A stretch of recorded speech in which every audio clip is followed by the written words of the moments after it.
This is a Caps Radio podcast. Today we are joined by a super comedian, Miss Msimang. Yes, and so we just diving into who the person is. If you've just joined us now, just want to know, being a comedian, how and when did you realize this would define your part? Honestly, as I was doing it, it wasn't comedy wasn't a thing where you'd go, when I grow up, I want to be a comedian. Yeah. It's not a thing where you say that. Like, we'd say things like, I want to be a doctor. I want to be, because at that time, it didn't seem like a viable thing. Yeah. So it was only when I was in tertiary, and even then, I was not studying anything that has to do with comedy. Have you always been, what I'm trying to figure here is, there must have been signs, maybe through primary or high school. Were you always the one who laughed a lot, or who made fun a lot of others? Where did it? Because you must have been funny at some point. Yeah, which kid were you actually? In my head, I was the sweet nerd. In my head, right? Okay. But after I did comedy, all of my friends from high school and primary were like, "Yeah, vele wena kudala usquara." Like, and I was like, oh no, I'd only diffuse a bully. Like, that's so when somebody would try and bully me, that's the part I remember, that I would use humor to diffuse the situation. So I'd tease the bully to make them feel, you see this thing that you're doing and make people feel low? Yeah. This is how it feels, right? And then therefore I never got bullied, because bullies would know that one day.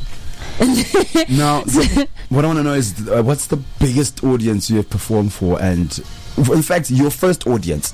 Let's not go to the biggest. Your first audience, you've now just picked up that, look, I think I might have this comedian thing. What was that like, your first show? How did it now come that, okay, Lihle is about to transform from Lihle to Lizzy? How did that first day that you're like, okay, cool, this is it, I'm going to give it a shot? The first day I did it, the first time I ever did actual stand-up comedy, because before that I went on stage to MC things for school. You know, when you do school fundraising things. So I never really considered that comedy. It was just the ladies and gentlemen coming up, he's like this, and then that thing would be funny. But the first time I did comedy, it did not go all that well. Not that people didn't laugh, but I think I hadn't found my comedy voice. I was still like trying to piece things together. I was still trying to think, do I need a gimmick or not? Or it was all of that, and then it didn't go all that well, but people laughed a little bit, enough for me to go, I like that throw. This. If I put more time into it, maybe this could be something.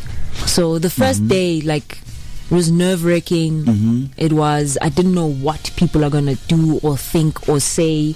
I didn't know how it was gonna end up. In my head, it was just going to be a failure. Where did the encouragement come from? It came from a friend of mine who said to me, all these things that you do are actually quite funny. Then they said, if you go to a show, I'll go with you, I'll perform with you. If you get laughs, even if it's one laugh more than me, I'll step down and you do it. And then I think he bombed on purpose. Because he just had a TED talk. He was basically on there having a TED talk, and then I got obviously the little laughs, and he was like, it wasn't about if you were the funniest in the room, it was if you were the funniest between the two. How did you come back from that? Like, how did you come back from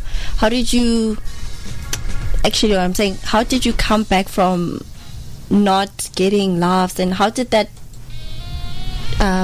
make you feel? I think the very little that I got was enough for me to go, what if I worked at it? What would happen if I worked at it? And then I worked at it, and then it became better and better and better. And then at some point I stopped because I was still in school. So I stopped it. You did it during school? Yes, I was still in varsity, so I stopped, and because I had to focus on my honors and what, and then I stopped it. And then I think I stopped for like a year and a half. And then after that, as I was busy looking for jobs, I saw a comedy poster. Chris Mapani was on it, I remember. I saw a comedy poster, and I was like, let me go to the show. And then I asked the person if I can have an open spot. And then ironically, I did much better. That was the hooker. Wow. Yeah. So you had obviously gotten where did the confidence was there already at that time when you went back the second time? And tell me about what I would like to know is being a woman in comedy. You know, I mean, I can't imagine, but you know, we're at a stage in South Africa now where comedy is actually growing. You know, it's growing at a very fast pace. What's it like with you working with some of the well-known people in SA comedy and being one of the few females in comedy, actually? It sucks that I'm one of the few. It honestly sucks. And I always go, women need to be more on stage because our stories are stuff you they're guys deal with. incredible. No, Like the it's too things we much. deal with, the things we go through, the things we talk about here as friends. Like when I'm with my friends, the amount of laughs that come out just there is incredible, and it's intelligent laughs. Because not to dog men down, but I've heard how men sit around. Like some of the things you guys say are silly, right? It's funny. Yeah. It's funny, but it's silly. But women, we laugh about your chomi. Vele serious boyfriend yako. And it's a serious thing that the girl is going through, yet we're laughing. We laugh about Yes, it. yet we laugh about it. So I go, why are we not on stage more often, right? Why? Because we look at something and we make fun of it, and people go, that wasn't a fart joke. How did you do that? So it sucks that, but I get why. I understand why. So starting, sorry to overtake No, you of now, course. but starting, you said you were in between looking for jobs after school, and you saw a comedy post and you were like, hey, let me be a part of this. Was it like starting as, I want to do this as a profession, or like I want to get some messages across? Because comedy is like serious things that are happening that are affecting people, affecting the country, and some of the people use it as a, I want to get some message across, but not in a harsh way. Like so for you, what was it like? Well, in the beginning, it was this is fun. That's all it was in the beginning. It was only when I decided to take it professionally, which was around 2014, 15. When I decided, okay, I'm going to do this thing for real, did I go, okay, what is my voice? Yes. What do I want to say? And I talk about things that happened in my life and things that happen in life in general. Right? So I won't go into politics and parliament and what. I won't go into that because I feel like that's covered. Like a lot of comedians are dealing with that already. I'm going to talk about deep personal things because besides politics, you are going through something deep and personal. And me talking about something that happened to me in my life makes you go, I'm not alone. I can relate. I can relate. So it's one of those where I'm hoping that if you're listening to me perform and you go, I've had a rough day because of A, B, and C, and then I say, hey, I've been through A, B, and C, and this is where I am now, and this is what's going on. You can go, oh, okay, even me, I can come out. But also like a breather of all, because yes, politics stress us, but they don't stress us like life. You know what I mean? Like it's you can take a break from politics. Right, that is Miss Lizzy Msimang. Right, when we come back, I want to find out from her what was it like working on MTV's You Got Got. And this is Lunch on Caps with Lwazi and Khumon, so stay tuned. What are you looking for? The curriculum, your matric certificate, previous grade 12 exam papers, Caps Radio. We are here to help you. Find it at education.gov.za. It's about the curriculum. This is Caps Radio. We are all about education. Surely, and always will be about the curriculum. This is Lunch on Caps. You can listen live on www.capsradio.co.za. Right, now coming back, Lizzy, I want to find out. Let's just get back to the big one. Like, I want to know what this was like. Working on MTV's You Got Got. How did that come about? A senior of mine, when a tertiary senior of mine contacted me and said, hey, I know you do this comedy thing now, do you want to be on this show? And then it was a prank show by by MTV, and she asked me to not only be part of the pranksters but to be part of the writing team as well. So everything that people would watch, I would be writing. Basically, yeah. So she knows me from school, and she has always been a fan since I started. And then she was like, okay, let's do this thing. And then I got a bunch of other comedic like people. Because I have ins in the comedy industry, I managed to say, yeah, this guy. Then she auditioned a bunch of people, and those were the people that came out. Wow. And now this, if you've got your ins there and everything, and now working on MTV's You Got, what was that like? It was fun, I won't lie. It was fun, it was energetic, very youthful. I think it was one of the best times I've had. But I had to stop, guys. I had to. Why? Getting older. I'm 30 now, guys. I can't be pranking people. I'm 30, I'm a mother. I can't be doing all of these things. I can't. So, and also it was a thing of, at the time when I stopped, it was people were busy saying open the industry. And I was like, I want to go into different spaces. I want to go into different spheres. And I did radio after after that. I did presenting. I went on and I performed for Comedy Central and all of that stuff. And for me, it was, I want the industry to be open for me to go in. But in order for me to move in here, I have to let go of that. And there were many, many young people who were saying they really want to be part of it. And I was like, hogging the space does not make sense. It really doesn't. And also, I felt like I did what I needed to do. You feel like you had reached everything you could. I reached everything that I could. Yeah, it was time to move on. Yeah, and where do you get your ideas from?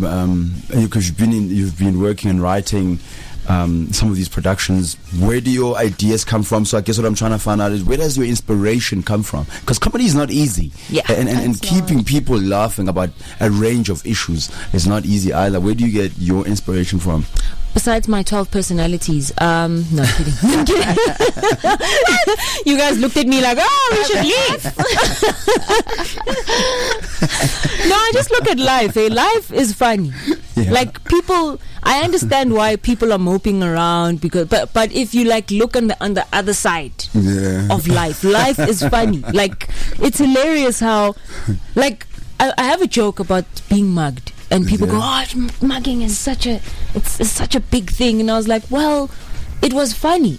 Afterwards, when I looked at it, it was funny. And it was how did I get out of that situation? That is so true, because with my encounters in life, I've been mugged, I've been dumped. Yes, all of that like, stuff. you know, when you're chilling alone and you think about something that happened probably last week or 20 years ago, and then you just sit alone and say, you go, hey, that really happened. So that's true what you say. Like, life is really funny. Life is funny. And so, looking at the South African context, everything that's happening now, and I'm talking like not just politics, sports, everything, social, economic, who would you say, and I want you to give us a character that we all know. Okay. Even if it's two, who's like one or two of the funniest characters, whether in SA entertainment, SA politics, SA government, in that space, and why? Yeah, I'm already laughing because I have one at the... When you think about somebody, you know, when Lizzy thinks about this person, uvelu phele nje, and currently Kurt Darren. Oh, the Afrikaans musician guy. Yes. Why? Because, like, he's funny. I hope he's not. No, it's not him who's funny. It's the nation that is funny because of him. Okay. Because he went and he sang the national anthem, and everyone was like, oh, how could he not get Nkosi Sikelel? And now, guys, I was at BLF rally. Yeah. They sang Nkosi Sikelel with the extension. They sang Murana Boluka with the extension. When Distem came on, they were like, okay, comrades, we are going to move on because we don't know how to sing that song. So, and I was like, so people, I was laughing at the nation reacting to Kurt Darren because they were like, why don't you know this part? And I'm like, guys, you don't even know what a Gegepertus is, but you sing it. Spot on. But you sing it. And when you look at South Africa, everything that we have to deal with, I mean, to state capture, to everything else, sports, Bafana, everything. Do you think? Bafana. Do you think we live in a funny nation? Do you, when you look at some of the things that this country goes through, do you ever sit and look at it and say, "But this is just all hilarious"? Yeah. South Africa is one nation that does its own thing. Mm-hmm. And take it from someone who's been outside the country. We do our own thing. We call traffic lights robots. Like that, like you can't go to America and say, "Where's the robot?" Or petrol. Yeah. Like it's gas. It's gasoline everywhere you go. Everywhere you go, it's gasoline. It's not petrol. Petrol is still an old term. Like old. We still holding on to it. So South Africa, we're funny because we don't do what the world does. We're almost like China in a way. China, they say in our politics we will karateka each other. we will bring out the kung fu. We will hit each other, whereas everyone else doesn't do that. Like, so that's we do things differently, and that's what makes it funny. Which parts of the world have you traveled to? And when you look at, you obviously get perspective when you travel. What was it so different about us, or what did you pick up when you went to other parts of the world? So I've been to New York, I've been to Los Angeles, I've been to London and Amsterdam, and then in Africa I've been to Zimbabwe, Zambia, Namibia. Does Swaziland and Lesotho count? No, they're not part of South Africa. No, but guys, they do count. They count. How? They are within us. Yeah. They are within us, not with us. Yeah.